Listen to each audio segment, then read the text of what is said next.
Simple toy pero ang daming benefits. This is the wooden peg puzzle. This can help your toddlers find motor skills. Yung pag-pick up and pag-fit ng mga pieces ay nakakatulong para ma-strengthen yung little fingers nila and hands. Mag-i-improve din dito yung problem solving nila.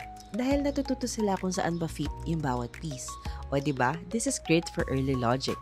It can also help para sa language and animal recognition. You can name the animals, colors, and sounds habang naglalaro kayo. This is the frog. It's color green. Ribbit, ribbit, or kokak, kokak. Well, ikaw na bahala dun.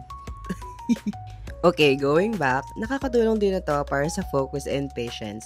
It teaches them to concentrate and try again pag hindi agad swak. So this is good for attention span. Plus, confidence. Dahil nakaka-proud every time na nakakatapos sila. Small wins, this is a big boost for your toddler.